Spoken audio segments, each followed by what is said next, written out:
If your offer isn't selling like you expected, this episode is going to help you figure out why.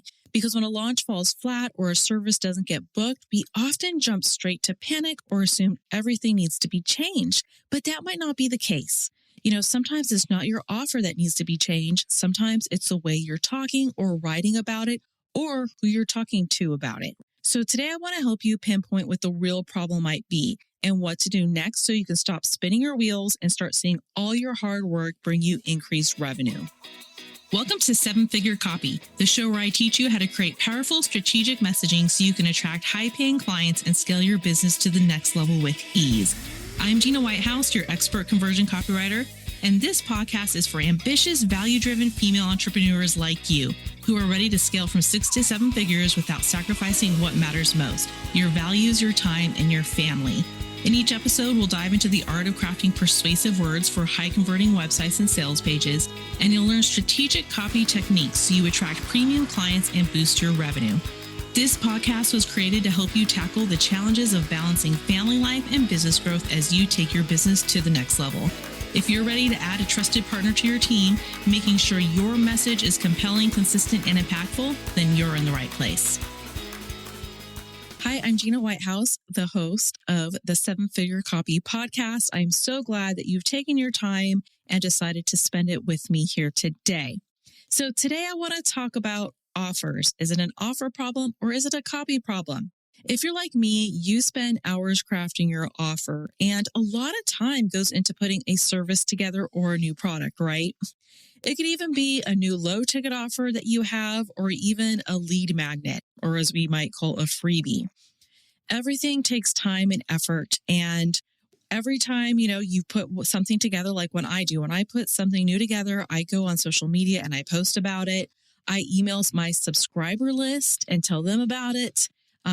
I've even ran Facebook ads, and maybe you've done that, or ran ads on Instagram or Google. But what happens when you put it out there and there are no sales, or not nearly enough sales to justify all the effort that you put in, right? It can be very disheartening. So today we're going to ask, what's the problem? Is it a copy problem, or is something else the issue? And here's an illustration I want to give you that's just going to hammer this home a little bit more that I think we can all relate to. So follow me here, okay? Think of it like this. Imagine that you are a chef and you created a brand new dish, one that you know is delicious because you've eaten it, you've made it, you've tasted it, and it's very yummy, okay? You put it on the menu and no one orders it. I think a lot of us have been here before, but let's keep going with the illustration, okay? So first you ask, is it the description on the menu? Maybe it's too vague or it doesn't sound appealing, right? So if it's vague, it doesn't sound appealing. If there's nothing in it that makes someone want to buy it, then most likely it's a copy problem. It's a problem with the words. But then you wonder, well, maybe we're offering it to the wrong crowd. Like if you're serving a steak at a vegan food festival, right? No wonder it's not selling, right? That would be an audience problem opposed to a copy problem. But let's say the description is clear and it's being offered to the right people. Now it's time to taste the dish itself. Maybe the flavors are off, maybe it's too fancy, maybe it's too simple, or just not what your audience actually wants. And if that is the case, then it's an offer problem. So I put this episode together so we can figure out where that disconnect really is. Okay, it's time to troubleshoot. We're going to start with the copy. If your offer has been out there for a while and it's not converting, the first place I want you to look is your messaging, aka the copy, the words that are on the page, okay? I don't want you to look at the product. We're not even going to talk about the pricing. We're going to talk about the words you're using. Because too many times people just scrap the offer and then they start from scratch. I have been guilty of wanting to do this many times. And let me just tell you right now, my own personal advice is don't scrap the offer. Give it at least 3 to 6 months. I would even say 6 months before you scrap it. We want to look at all these other things first, okay? So like I was saying, a lot of people will just scrap the offer without really looking at how it's being presented through the words, with the words.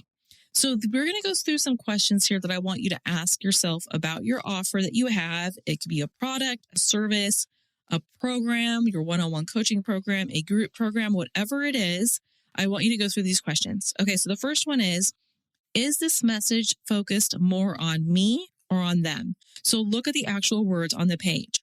Is it focused more on you or is it focused on them? Because if your copy is centered on you, like your credentials, your journey, your own process, you're making the reader work really hard to understand what's in it for them. The best copy is going to mirror their experience first and talk about the outcomes, the benefits, and the transformation that your target audience is going to get. Next question we're going to look at is, am I clearly speaking to my target audience's pain points?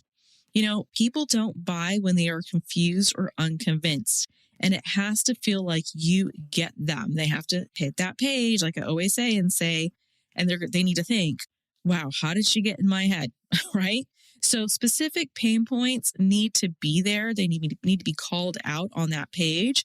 Why? Because it builds instant connection and trust with your target audience. So go back and look and ask yourself, am I speaking directly to my target audience's pain points? Next question to ask is, does this copy show that I understand their real struggle even at an emotional level? So buying decisions are mostly made emotionally instead of logically. There's definitely a place for both, but most of them are emotional. So when your words reflect the internal battle, that they are already fighting, they will lean in and listen. So you may be talking about their struggles, but look and see, how can you take it one more step further to actually make those pain points? And I would say, like, using specific words maybe that you've heard your clients say before that you might have in testimonials. How can you take those and just bring it to that next emotional level? Another question you want to ask is, am I painting a picture of what life could look like after they work with me or buy this product? Look, people don't just want features. They just don't want to see a list of things that they're going to get. They want to see themselves in the future. All right. They want to see themselves at the place. Like when they read your page, they want to be able to see themselves like 6 months from now. Okay. They want to see how this is going to help them, how it's going to change their life. So they need to see that transformation clearly before they actually believe it's possible. They see it there, but you're trying to convince them that it is possible if they purchase this thing you're offering, that they're going to have that future they want. So go back and ask yourself, am I really painting a picture of what life could look like after they buy the product, work with you, whatever that is, insert whatever that action is you want them to take. Next, I want you to ask, have I clearly laid out what they get, how it solves their problem, and why it matters? We need to say why it matters. We need to be clear about this, okay? Because clarity sells.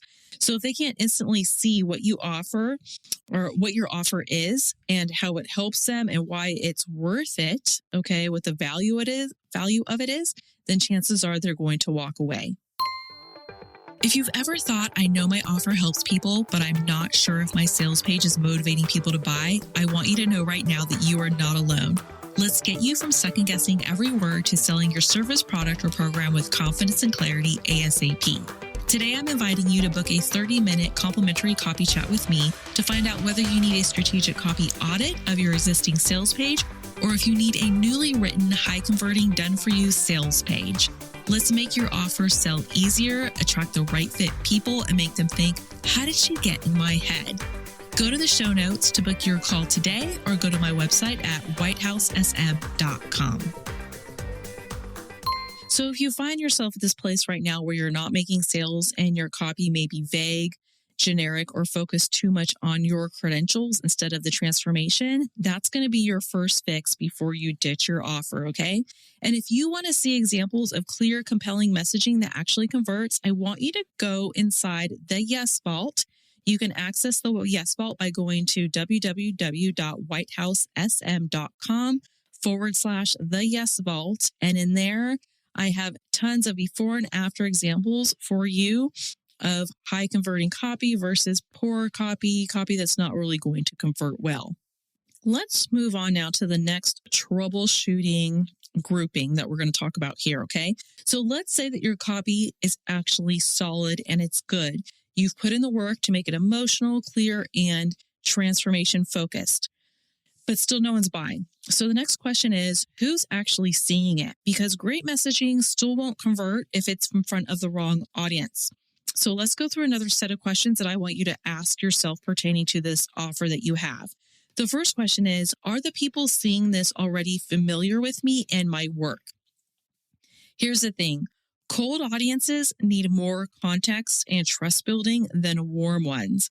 If they don't know you, your copy has to do a lot of more heavy lifting up front to get them to convert. So when I say cold audience, I'm talking about someone you've never met before. Okay. And when I say warm audience, this is someone who's already been introduced to you. It could be someone on your email list. It could be someone that is connected with you with social media.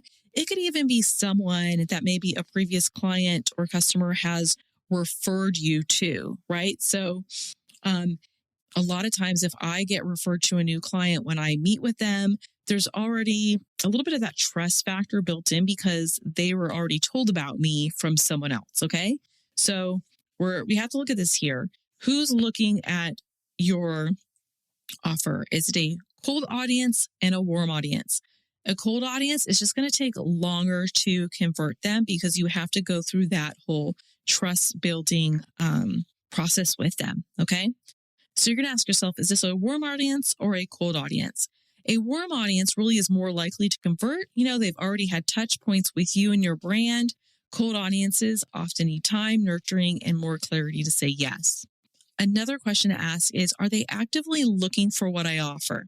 Because if they're not problem aware, like if they don't actually know that they have a problem, or if they're not actively seeking a solution, then your messaging needs to help them recognize their need first. So they might not even see that they need this, or they might not see that they have a problem. So if they don't see that if they are not aware that they have this problem that needs to be solved yet, then it's almost like you have to do twice as much work because first you need to show them, make them recognize that they actually have a need for what you're putting out there. Last question of this grouping is, do they already understand the problem I solve? Look, if they don't understand the problem, then they're not going to understand the solution, right? It's going to cause confusion. So you may need to just step back and educate yourself a little bit more before you go out and sell this. Usually when I say educate yourself, I mean, go back out and do the research and see, are they really aware that they have this problem yet?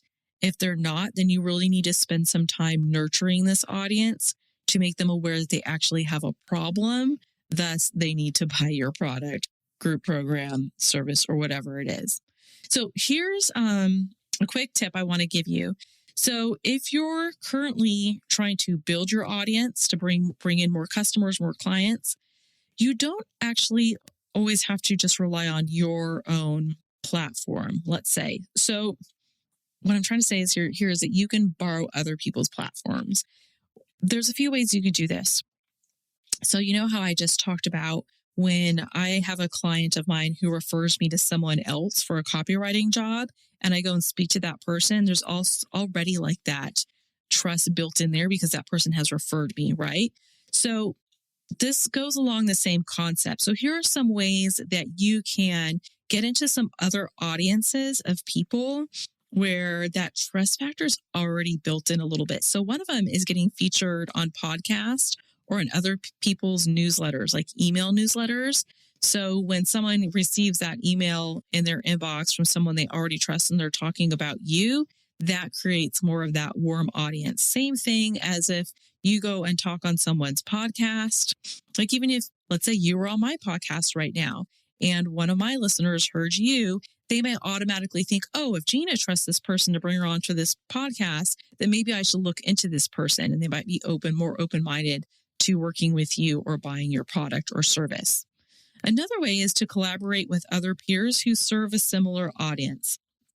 So let me think of an example here. So for me, that might be partnering up with someone who designs websites. They don't write the copy, but they design websites, and collaborating with them some way to get in front of their audience, because obviously their customers need someone to write the copy for their websites. So find someone that's kind of aligned with your business. It doesn't overlap. It more is like parallel to your business, who they have a similar target audience that they're selling to, and then collaborate with them. Another way is to reach out to communities where your ideal client is already gathered. So these could be like in-person communities, they could be online communities, through social media, through Facebook groups, things like that, where you can collaborate with the person who runs that community, and then they can get you in front of those people. So these are just some ways to get in front of more of a warm audience. Building relationships and tapping into existing networks is just really one of the fastest ways to get your offer in front of the people who actually need it. I have quite a few questions for you right now. I hope you don't mind me throwing them out at you, but this is the last grouping that we're going to go through. Okay. So you're confident in your copy and you're getting in front of the right people, but they're still not buying. Okay. Then maybe it is time now to really give a hard look to the offer itself. So let's ask ourselves these questions. First, is this solving a top of mind problem that people are already aware of? This ties back into what I was just talking about a little bit. So if your offer isn't tied to a pain point that they already feel, then it won't feel urgent to them. And people don't buy solutions to problems that they don't think they have. So go and look for a problem to solve that is really top of mind. It's urgent. They need this fixed ASAP. So if your offer isn't already doing that, then you might have an offer problem. The next question I ask is, am I offering something they want or something I think they need? There is a big difference here, and I have fallen into this trap many times. We can easily think that we know what our target audience needs, but it's not actually something that they want. They might know that they need it, but it might not be as urgent to them as something else that they may want fixed now. Okay. Because what we think people need, right? It's not always what they're willing to pay for, right? So offers convert best when they align with what your audience already wants and what they're already looking for. So again, we have to go back and do that research. What is it that they want? What is it that they need like right now? Okay. Another thing I want you to ask is the format or price aligned with what my audience is ready for? Hear me out here. Even a great offer, it can flop if it's delivered in a way that your audience isn't prepared to engage with. This could have to do with the timing of it. When are you releasing it during the year, right? Is it like at a busy time? Like May is notoriously a busy time for moms. We're ending the school year. We got graduations, right? Christmas. I mean, don't introduce something like the day before Christmas, right? It's like, these are things to think about. So look at the timing this season. Another thing to look at is the accessibility. How accessible is it to them? And look at the pricing, right? Even the pricing shapes the perception. Is it something that's over $2,000 or it's something that's right under $1,000? Like, you have to do the research and know at this point, like today, what is your audience willing to pay for? Okay. It can be very different today, right, than it was like even 2 years ago, 5 years ago. There's a big trust recession thing going on right now. So we need to look at these things, the timing of when you're releasing something, how accessible is it to them, and the pricing, right? These all will shape the perception of what they see the worth of this offer in their mind. Okay, and the last question I want you to ask is, am I packaging this up in a way that feels accessible and exciting or overwhelming and confusing? This is a big one, because if your offer feels confusing, complicated, or hard to say yes to, people will opt out, not because they don't want it, but because it feels like too much to process.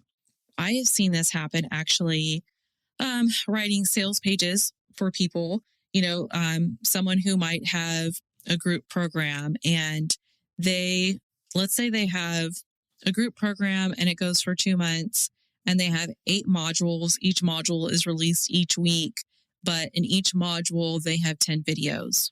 And the 10 videos that the people might be watching might only be 5 minutes long. But if you just come out and say, 8 times 10, that's 80 videos. Like if you put on your sales page and you have 80 videos here that's part of this program, and someone reads that, I'm going to tell you right now, my advice would be to my client is don't mention how many videos are in there, or make sure if you're going to mention how many videos are in each module, you tell them that each video is 5 minutes or less, so they can do the math and they can see that they are not going to be spending hours and hours every week in that group program, right? So even the way you phrase things can make it feel very, very overwhelming, and that can actually push people away. So these are things that we have to think about.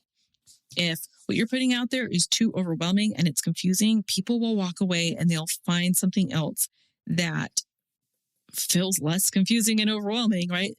Something that feels like they can actually like sink their teeth into much more easier, right? And we don't want people to going away to the competition. So sometimes it's hard to sit down and ask us these questions, especially when we put so much hard work into these things, but you have to get to the point where you do need to ask them, and you have to be willing to go back and make sometimes just small changes so that your offer goes out there and it sells more easily. One of the most common offer mistakes I actually see is trying to teach too much or solve too many problems at once. And if you go back to, it's episode 19, episode 22 with Alyssa Belisario, she talks about creating offers that are easy to say yes to. So definitely go back and listen to that one, because she speaks directly to this issue of trying to solve too many things at once. Okay. Because your offer, it doesn't have to do everything. It just has to solve one important problem really well. And she talks about that in depth. It's a really great episode. It's one of the most popular episodes this season in the podcast. So go back and listen to that one if you haven't already. Okay, so let's recap. If your offer isn't selling, here's your action plan. First, check your copy. Does it connect emotionally? Is it focused on them? And are you showing a transformation? 2, I want you to go back and check your visibility. Are the right people seeing your offer? Is it a warm audience or a cold audience? And can you borrow traffic or reach out to new networks so you can get it in front of more of a warm audience?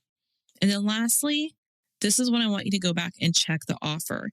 Is the promise clear, desirable, and solving the right problem in the right way now? And is it a problem that they actually want? Because when something doesn't sell, it doesn't always mean it's broken. Sometimes it just needs a better message or a better invitation, or it just needs to get in front of the right audience. So if you've been listening to this episode thinking, maybe it's my copy, I have something that's going to help you. Inside the Yes Vault, you will find 3 quick video presentations that show you with your eyes. You're not just listening to me, okay? You're going to see it. You're going to see what poor copy sounds like and what high converting messaging actually looks like in a before after type style. Okay. So you're going to see examples of the kind of language that builds trust, that earns attention and gets people to say yes. So if you want more clarity around why your copy might be failing and how to fix it, this is where I want you to start. Go unlock it today. It's only $14, and you can go to whitehousesm.com/the Yes Vault. Thank you so much for joining me today. I am excited about next week's episode, because I have a guest expert that I'm bringing on. She's also a client of mine, and she's had multiple large launches, and she has so much good wisdom to give you. So stay tuned, and thanks for listening and tuning in. Thanks for tuning in to this episode of 7-Figure Copy. If you've enjoyed the show, don't forget to leave a 5-star review on your favorite platform and follow me on Instagram for more insights. Can you think of one female entrepreneur or small business owner right now who could benefit from listening to this podcast? Please share this episode with them. And if you're ready to hand off the copy for your website, emails, and sales pages, head over to www.whitehousesm.com to book a complimentary copy chat with me. Let's partner together to take your business to the next level.